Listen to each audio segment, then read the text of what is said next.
Fables of the Fen. Stories to read aloud by Sherry Lambourne.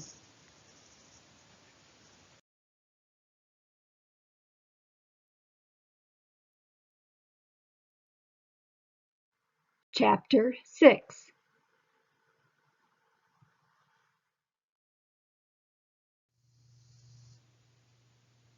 Gertrude finds grace. Grace is a gift of God. Ephesians 7:9.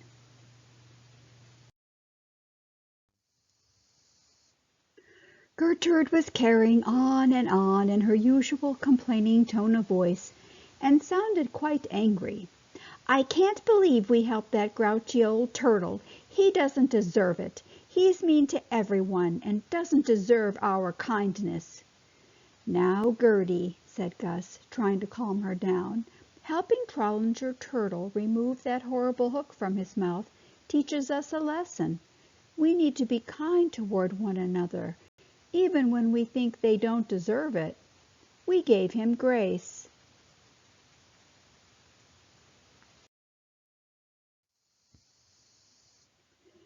Gerhard was dozing nearby and overheard their conversation. "What is grace, Gus?" he yawned. "Giving grace is about helping others when they cannot help themselves. We gave Trollinger grace, even though we think he's mean and unkind," answered Gus. Gertie loudly argued. "He has been nothing but trouble since he came up from the fen. He is irritable and touchy. He has not made friends with anyone and keeps completely to himself. He deserves what he gets. Turtle soup would have been just fine for him."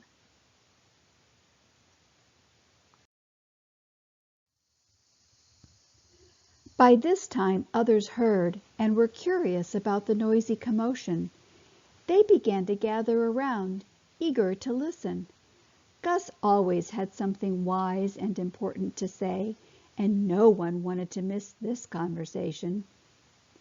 "Yes, he has been a problem in the pond," replied Gus.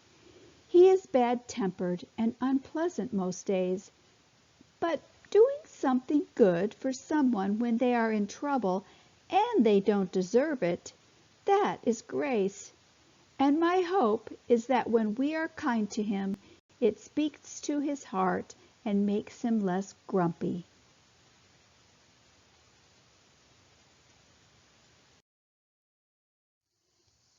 "That will be the day," said Gertrude. "It will take a whole lot to change his black heart. I simply don't believe he can change, and we should let him be turtle soup."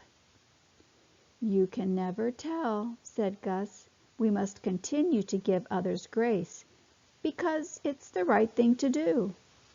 "Humph," said Gertrude, and she hurried off, pushing past Gerhard and Gomer, back to the nest she was making. Gus waited for her to leave, and then whispered to Gerhard, "It takes one to know one."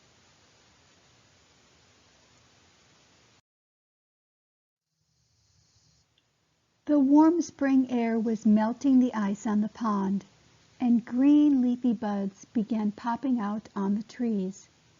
Gertrude's nest was on the small hillside under the big oak tree on the east side of the pond. She knew that she needed to hurry to get the right materials pulled together, so she could lay her eggs in a soft bed of grass and downy feathers from her underbelly. She finally got her nest in perfect order, so she went to see Gabigal Goose.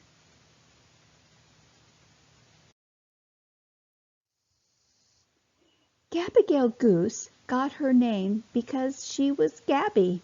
She talked a lot. She was always cheerful and happy and very easy to get along with. Everyone liked her. They even loved her chattiness. Gabigal was also building a nest. Her belly was full of eggs too, and she knew it would be only a few days before she would lay them in her nest. So she found a secure place in the basement of the old garden house. It was an empty room with gravel and dirt on the floor. out of the rain and wind. She thought it was a perfect place for her family. Her husband Gerhard agreed and sat outside the entrance, guarding her and the nest.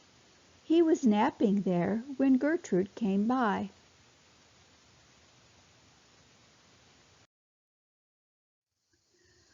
"Oh, hello, Gertie," Gerhard yawned as he heard her approach. "How are you today?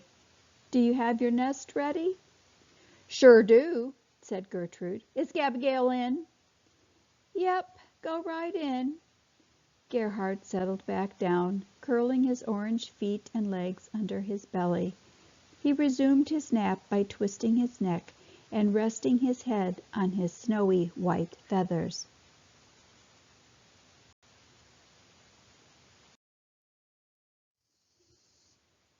It took Gertrude a minute for her eyes to adjust to the darkness, but then she looked around. "It's awfully cold and damp in here. No sunlight. Are you sure this is a good place for your nest?" "Yes, we think so," whispered Gabigal. "It's out of the rain and the wind and very quiet. Don't you agree?"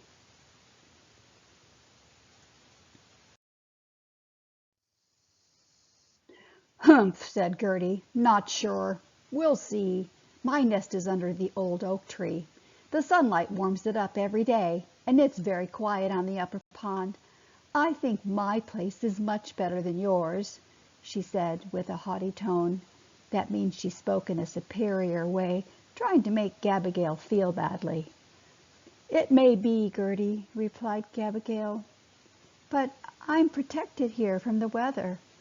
I like this place." Gabigal looked around and smiled.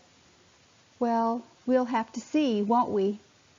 Gertrude took a deep breath, puffed out her chest, put her nose in the air, and walked out.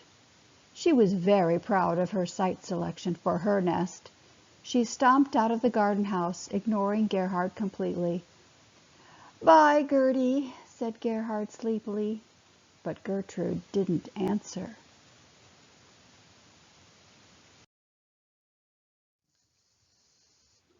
Within a week, both geese had nests full of eggs. Gertrude had 8 eggs, and Gabigal had 7.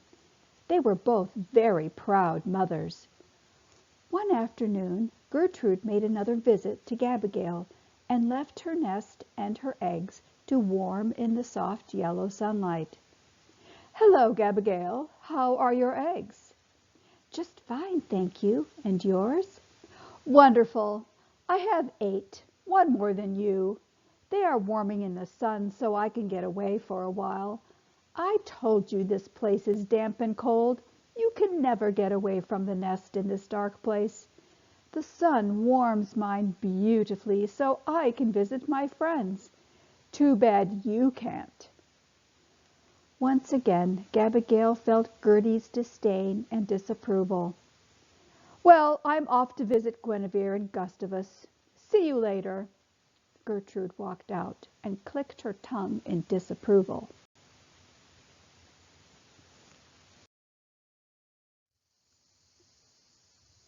Gabigal felt a bit sad. Gertie was her friend, but sometimes she just made Gabigal feel bad. Gerhard came in quietly. "I'm glad she's gone. She can be so insensitive. And she had the nerve to complain about Trollinger Turtle's disposition." That means his personality. "I know," reflected Gabigal. "She is indeed very difficult. But she is part of our goose family. We have to accept her for who she is." "I'm not sure about that," said Gerhard, his pure white feathers fluffing up in agitation. "I think she will have her day when something goes badly for her. Maybe then she will gain a little compassion and sensitivity." Their conversation was suddenly interrupted by wailing and crying from the east side of the pond. "What now?" said Gerhard. "Go find out, Gerhard," said Gabigal. "I need to stay on my nest. It sounds like Gertie. Gerhard hurried out of the garden house basement and went across the pond. He found Gertrude screaming frantically.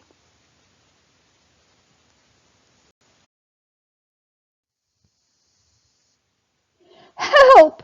Help! They are gone! All gone! Something ate them!"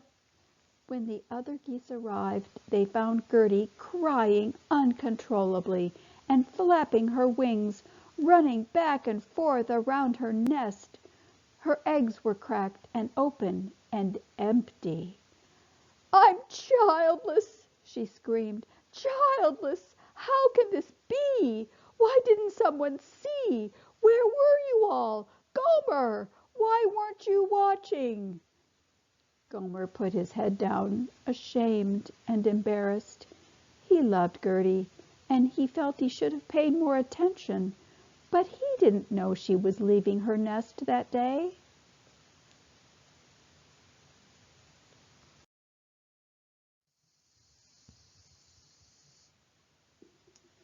Gus came by and walked around the old tree. "Here's the problem, Gertie." They all followed him to the other side of the tree. Gus was staring down a large hole at the base of the tree. "Frida Fox must have been patiently waiting for you to get off your nest for a while. This hole in the ground is her den. See the small footprints of baby foxes? She was hungry too, and waiting for an opportunity to feed her family. I'm so sorry, Gertie." But nothing could console Gertrude's broken heart at losing all her eggs. She was devastated and wept loudly.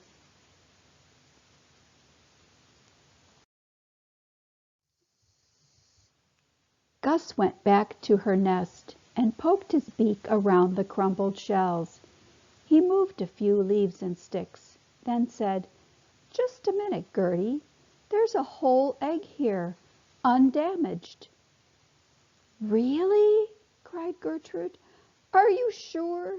she whimpered, trying to blink away her tears. "Yep, look."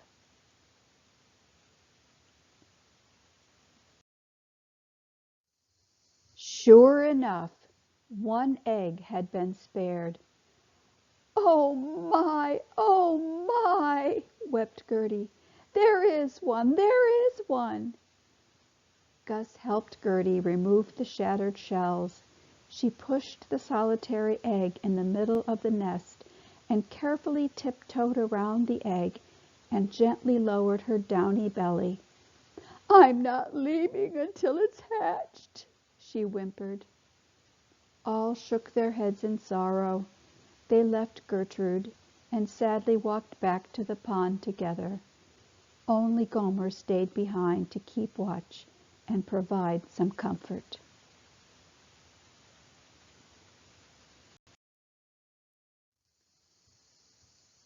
When Gabigail heard about the tragedy, her eyes filled with tears. "Oh my! All that pious talk about her pride in her nesting prowess. That means she really was good at making a nest. And then criticizing mine. I want to say I told you so, and yet I am so sorry for her." "You are a kind goose, Gabby," said Gerhard. "You have every right to be unfeeling about her loss. But you have such a generous heart. It's why I love you so." Even after Gertrude's egg hatched, she didn't visit Gabigail for weeks. She was still so upset. If she had been honest with herself, she would have admitted that she was embarrassed that she bragged about her nest location. But Gertrude was not in the habit of honesty. She was so jealous and couldn't face Gabigail.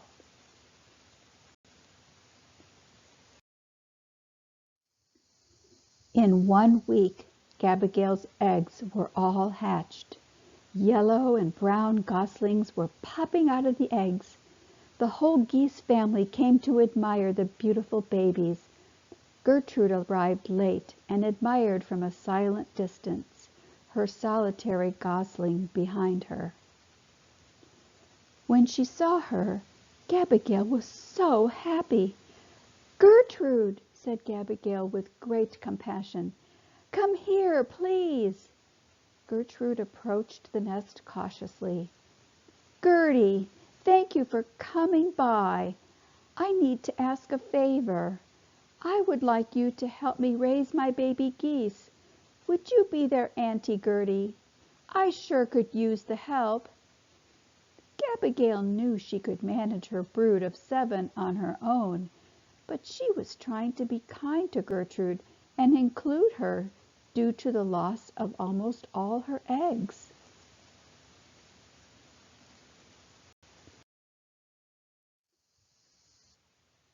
Gertrude knew what Gabby was doing. She knew Gabigal was sharing her family with her since Frida Fox got most of her eggs. But she didn't want to show her gratitude.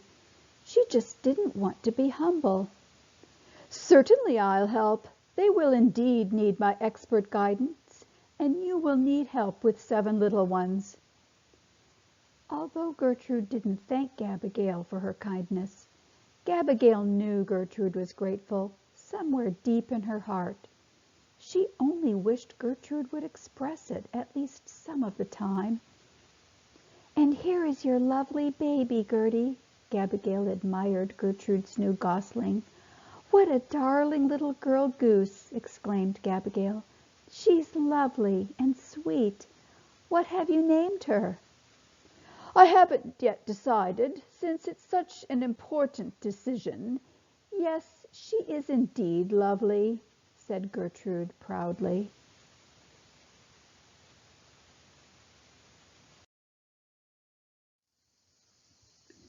Gertrude slowly walked her baby girl back to her nest. As the baby gosling curled up under the soft, downy underbelly of her mother, Gertrude whispered to her softly, "That's right. I haven't named you yet. But I think I'll call you Grace."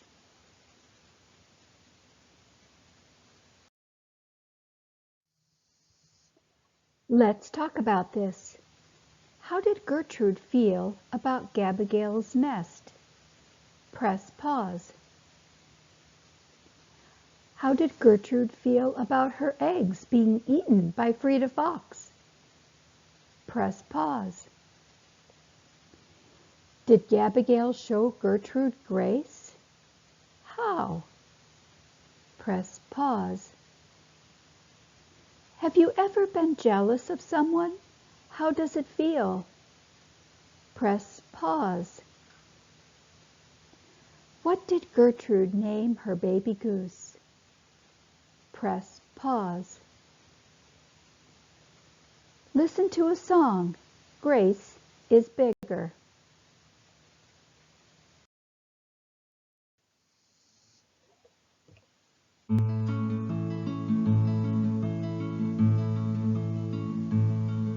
I don't deserve kindness when I am unkind.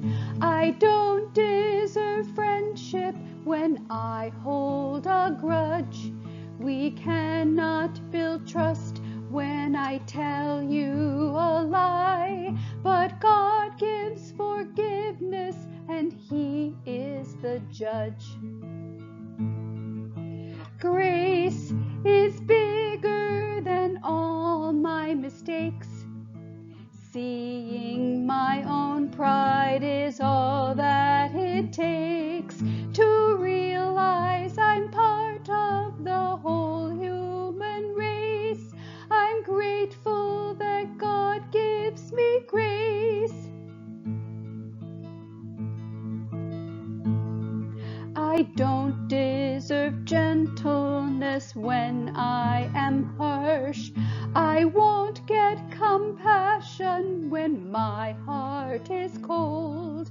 I will not have friendship when I hurt your feelings, but God gives me grace, it's as precious as gold. Grace is bigger than all my mistakes. Seeing my own pride is all that it takes.